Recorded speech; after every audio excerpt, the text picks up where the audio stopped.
Hi guys. I'll just do a little video on the trial that's ongoing at this time in the news in Georgia. The McNabb case. Christopher and Belle had a baby together.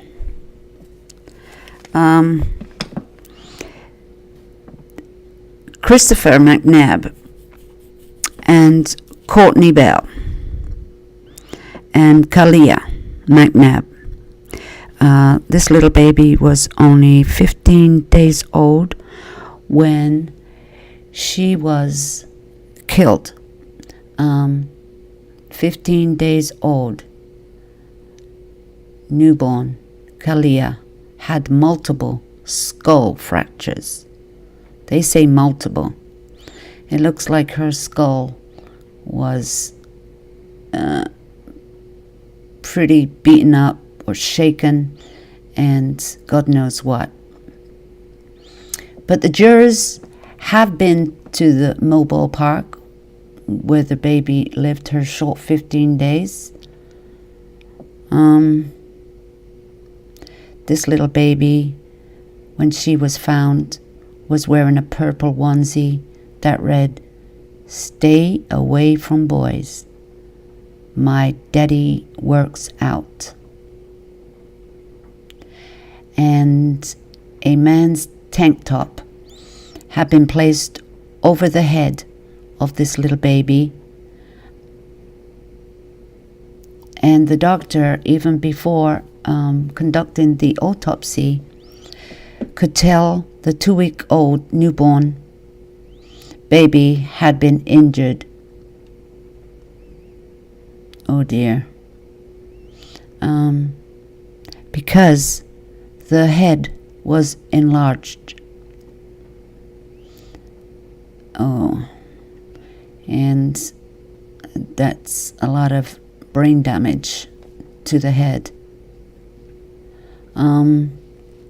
By feeling the head, it was very soft, and by feeling it, you can tell there were already broken bones. This little baby suffered a violent death, but let's hope the first blow killed her, because if he had to strike her so many times and God knows what else, I mean, this little baby only had a little tiny head.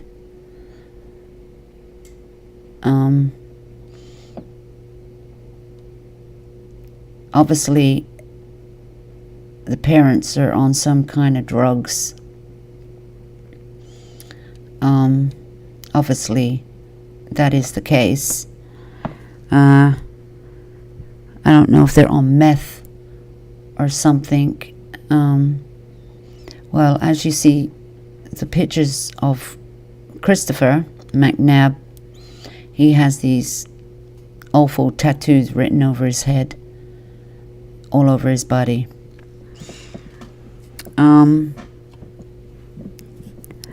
But as this is in trial right now, I just thought I'd give a little bit of information on what happened at the beginning, back in 2017.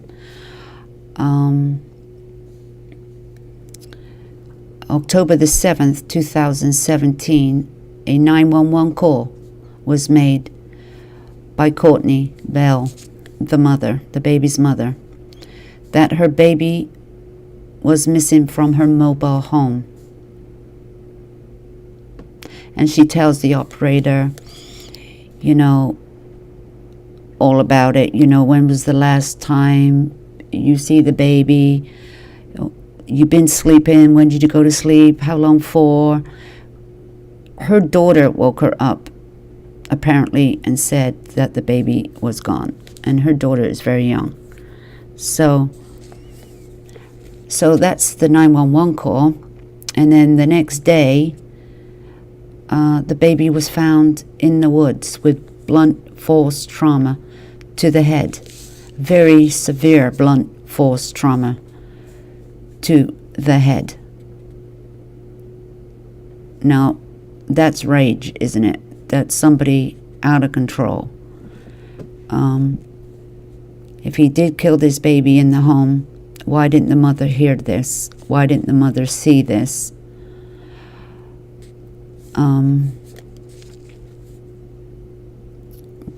But he may have taken the baby out to the woods and killed her there while the mother was sleeping. I'm not sure exactly how that happened. I mean, they can say what they would like in their defense. In January 2018, the grand jury indicted him, Christopher, on 8 counts. The counts are malice murder, felony murder, second-degree murder, aggravated battery, and concealing a death of another. The mother, Courtney Bell, was charged with second-degree murder, child cruelty, and other charges. One other charge. And the case is ongoing for the last few days.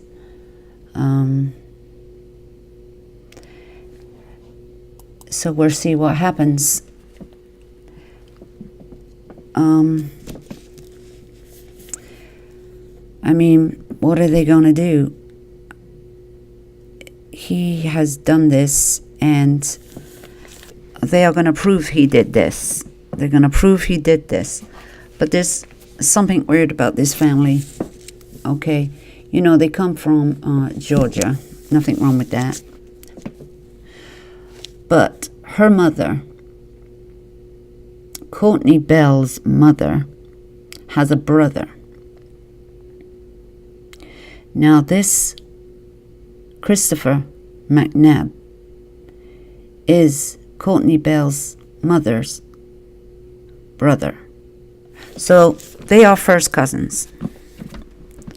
First cousins. Not second or third. They are first cousins. That's her uncle's son. And her mother, that's her nephew. Nothing like keeping it in the family. But there's more to it. There's in different reports or something like that the mother was liking her nephew, not in a healthy way. You see, look what drugs do to some people. You can't think straight. You do all crazy things. But we don't know why this baby's dead, why this had to happen.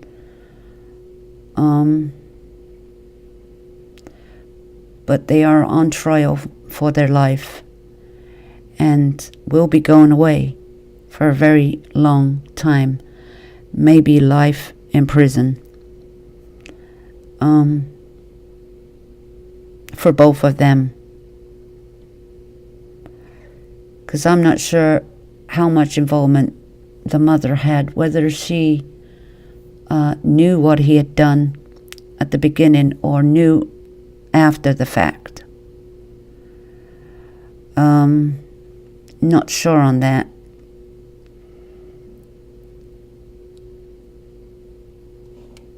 I mean, the baby was found just a little way from their mobile home in the woods. I mean, she was not very far away, and this little baby had his t-shirt covering her body.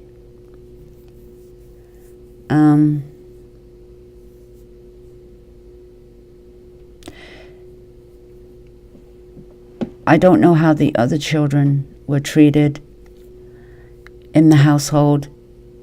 I mean, She had several children in the home.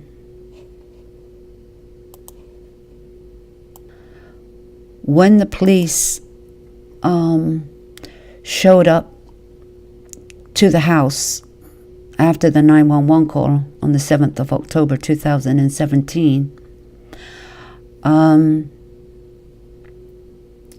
Courtney Bell was alone in the trailer with the couple's older daughter. So they had another daughter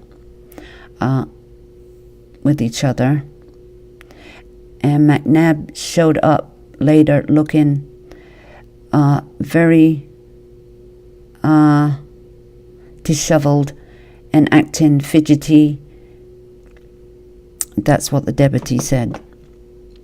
The jurors also saw the spot in the woods where Kalia's remains were discovered the day after she was reported missing. This little baby weighed, she was probably premature baby, because she only weighed 5 pounds.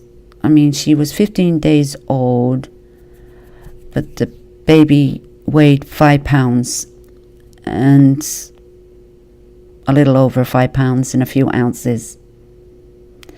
She was found inside a Nike drawstring bag that had been placed under some sticks, something like that, wood. And it was only 900 yards from the mobile home. Not very far at all.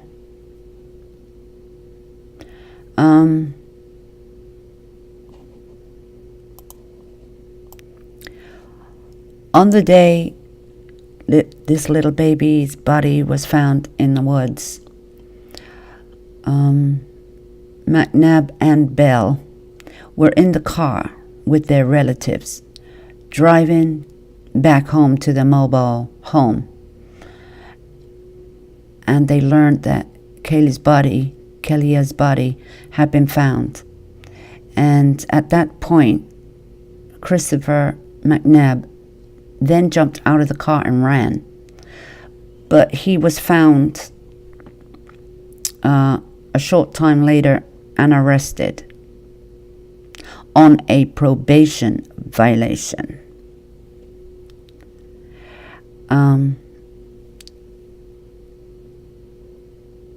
And so they believed that he killed the baby,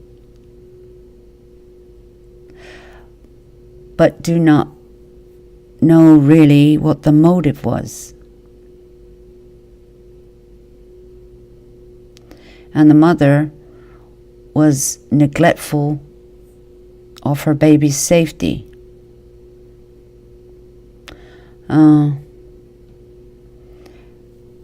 The mother said she was sleeping,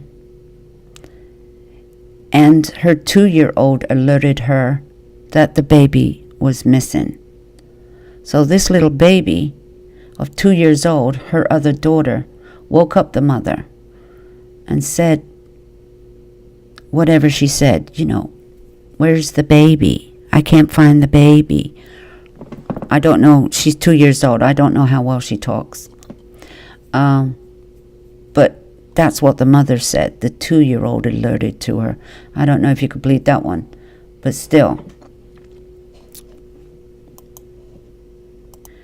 Well, this trial began on Monday. It began on Monday, the 6th of May. And Bell's family members have testified that she and McNabb had had a violent relationship and used drugs. They admitted this to the investigators, that they'd smoked meth the night before the baby was reported missing.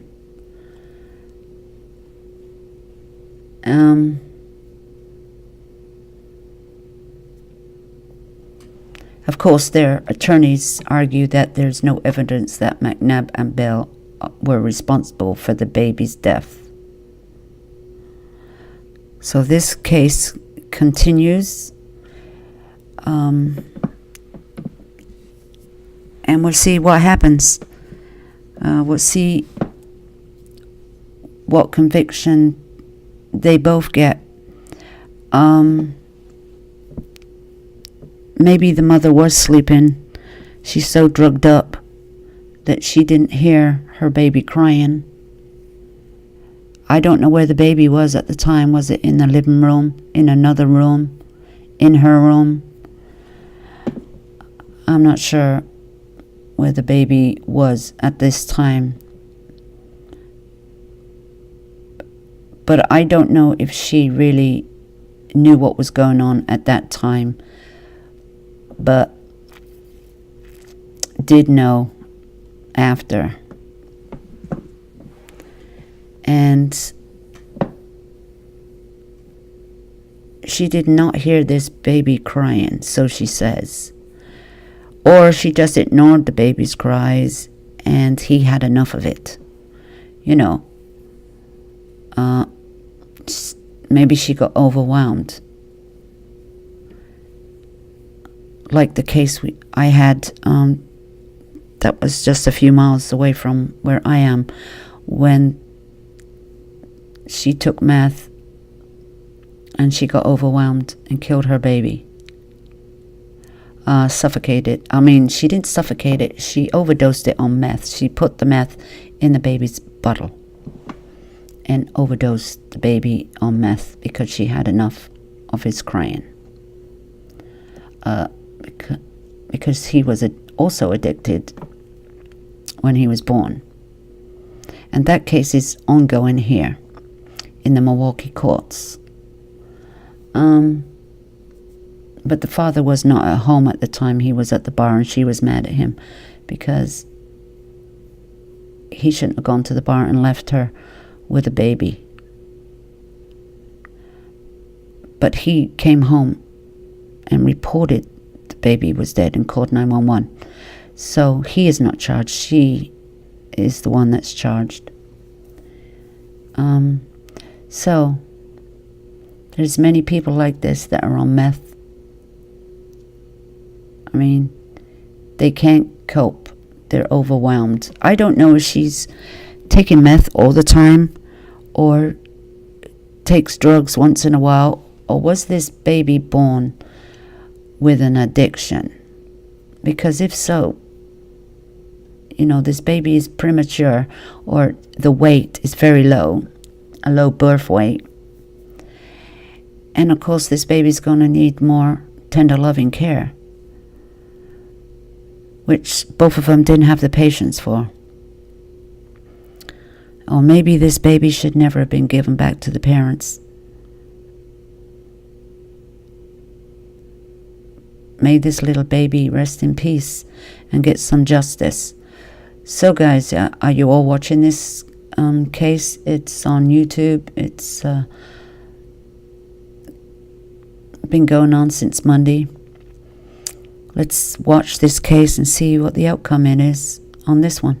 And thank you guys for stopping by, and let's have a little discussion on your thoughts of this case that's ongoing in the news from Georgia. Thank you.